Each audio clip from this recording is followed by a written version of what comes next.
the basketball Buckeyes keep rolling off of the court in terms of recruiting. Chris Holtmann nabbing a third top 50 prospect in the 2019 recruiting class last night with the commitment of E.J. Liddell, a power forward out of the state of Illinois. Adam Jardy of the Dispatch joins us right now. Adam, can you just put in perspective, like nationally, where you think this Ohio State recruiting class now of E.J. Liddell, D.J. Carton, and Alonzo Gaffney, where is it falling in terms of strength of class from a national perspective? Well, good to be with you guys again. Good to be with you too, Adam. It's a top 5 class for sure, and I think you can look at these and you can say, oh, this other school has this many more 5 stars, and this one might have 4 stars and 5 stars. But I think when you look at like the need of the specific program, and you look at where this program is in its evolution under Chris Holtmann, I think you can easily make the argument this is as impactful of a recruiting class as you will find in the country. When you think about, No, go ahead. So when you think about like positions of need, you think about what this program needs going forward, and when you think about these are all 3 guys that could be in the NBA, and some of them as soon as potentially being a one and done in this class. I mean, this is for a second recruiting class, a second full recruiting class under Chris Holtmann. This just tells you that he's got a message that he's selling to these top recruits, and they're buying it, and that there is really, really good things on the immediate horizon here for Ohio State basketball. From talking to these kids, I'm wondering how big Adam was last year when he comes in and establishes this program, and all of a sudden this team that's not supposed to be very good wins 25 games. Did he gain, how much momentum did Chris Holtmann gain and legitimacy with these recruits gain from last year? Oh, it certainly opens the door, and it gets you into that living room to talk with that kid and with the mom and dad and with the coach. It certainly gets you into that conversation. It gets you in the door. But I think one of the things that has interested me the most in talking to these kids is that they have been as impressed with the players that they will be playing with the guys that are on campus, with the members of the roster that will be there next year and in some cases the year after that. That has been a sort of a unifying thing in talking to these kids, that they really believe in the teammates that they have. And what's interesting to me about that is so much of this team already is Chris Holtmann guys that he's recruited and guys that he has brought into the program. So that starts to sell itself. It's like when Thad Matta had things rolling, it was because those group of guys, David Lighty or Evan Turner is in David Lighty's wedding because those guys bond and those guys fit, and they still have that connection. And I think you're starting to see some of those things you saw with those recruiting classes in some of these recruiting classes, because these guys seem to genuinely appreciate each other and what they bring both on and off the court. They got to win, but there's some similarities there. E.J. Liddell is a kid that was the player of the year in Illinois last year, power forward. What sticks out about his game? What do people like about his game, and how big of a get is this for Ohio State? It's a big get because they got him from schools that are much closer, that certainly played up the location factor. I mean, Missouri and Illinois both really aggressively recruited him for a long time, but so it's a big get, especially you're getting the top recruit in a Big Ten state, and I think that's an important thing to look at too. That Alonzo Gaffney was the top recruit in Ohio, and he's obviously playing at Brewster Academy in New Hampshire this year, but he's the top recruit from Ohio. DJ Carton's the top recruit from Iowa, and then E.J. Liddell's the top recruit from Illinois. So you're talking 3 of the Big Ten schools.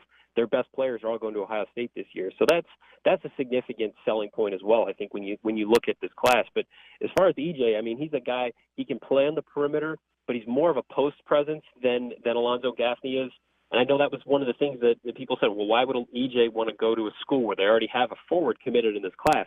These are different types of forwards. And I know this coaching staff has really made it clear to EJ, once Alonzo committed, that you guys can and will be used at the same time. Alonzo's more of a slasher, of a perimeter type of guy, and EJ's a guy that's going to get you points on the block. He's going to go down and bang with the big guys.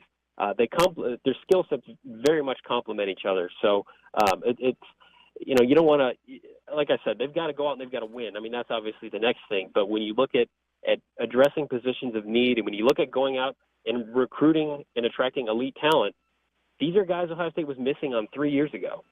And it just tells you that things are definitely continuing to swing in an upward trajectory here for Ohio State. Visiting with Buckeye basketball reporter Adam Jardy of the Dispatch after Ohio State lands another recruit, getting a commitment from E.J. Liddell. That makes 3 top 50 recruits nationally, and as Adam said, a top 5 class. And one of the things, Adam, that you mentioned is addressing needs. DJ Carton's a point guard. And you mentioned the 2 forwards. You got 1 power forward in E.J. Liddell and a wing forward in Alonzo Gaffney. You look at the kids that they already have in the program, the recruiting class for this year. How do you see this roster filling out, and how soon can these, big-time recruiting classes start turning into big-time seasons for Ohio State basketball? Well, I think it starts as soon as next year, because I think that the recruiting class that they have this year, the 4 freshmen that they brought in, I think those guys all can contribute. And I don't think it comes off as a knock these days when you say that someone's going to be a really good 4-year college player, but that is an important thing to have. And I don't think there's any coach in America that would knock that. They always say you want to get old and you want to stay old.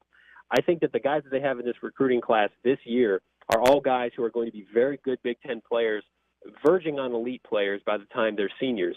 So I think you take a class like that, and then on top of that, you stack this class, which, depending on who you look at, it's either 2 5-stars or 1 5-star, but it's a top 5 recruiting class. You start adding in guys who could be one-and-done type of talents, and you have that base of guys who are very talented, very solid players. It starts – I mean, the expectations change exponentially, I feel like, for next year.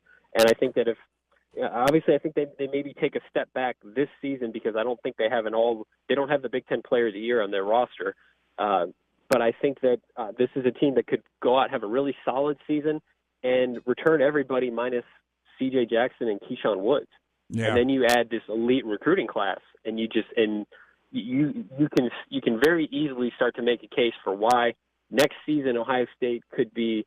We always talk about Michigan State being at the top of the Big Ten, or Purdue, or Ohio State's going to be 100% in that conversation, if not dominating that conversation next year. Yeah, I mean, you think about it, you'll have a veteran Caleb Wesson at that point as well, joining with this group of guys, and it certainly looks exciting.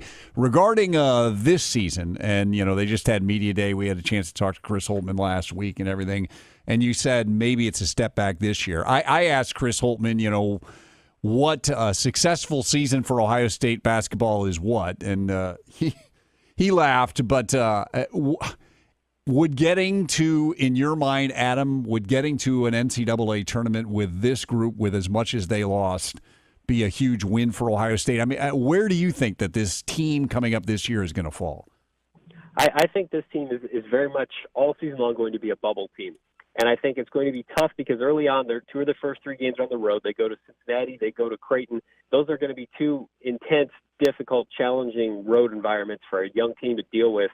They could be sort of behind the 8 ball by the time Big Ten season rolls around because they might not have much in the way of non-conference quality wins. So I think they're going to be difficult to come by for this team. So then I think they're going to have to play themselves into that national conversation going through the Big Ten. I think the Big Ten, there's a sort of a big muddled middle where, I mean, you can make an argument almost like once you get to whoever you think is going to be 3rd, whoever you think is going to be like 11th or 12th. Like there's a lot of potential scenarios there where some teams are going to rise and some teams are obviously not. I think Ohio State, by the end of the season, I believe they will be firmly on the bubble. I think they might be on the plus side of the bubble, and I think that's a reasonable, acceptable answer for where this team could finish. And yes, if they make the NCAA tournament, then that's a good for them. I mean, I'm not saying that's completely an irrational thought or an impossible thought. This team certainly has that capability. And if some of these young guys latch onto these roles early and aren't rattled by some of these early tests they're going to have, then yeah, this is absolutely a team that is capable of making the tournament and matchups are everything in the tournament, but maybe winning a game. That's certainly in the realm of possibility. Yeah, Stan absolutely hates the non-conference schedule. Thinks that they overscheduled. It's dumb. Yeah. He hates the Cincinnati game. I love it. There's a lose-lose scenario. There's nothing we gain out of playing Cincinnati. Listen, follow the Alabama football game plan. You'll get in every year. So you like Thad's schedules a lot more. Yes. I mean, he played tough teams. He did, but he didn't. But not like this year. No. It's loaded with tough teams at the beginning. This is a very challenging schedule for a very young team. And I think that probably you could look back and say that they probably thought that they would still have a Keita Diop when they started to put together the schedule.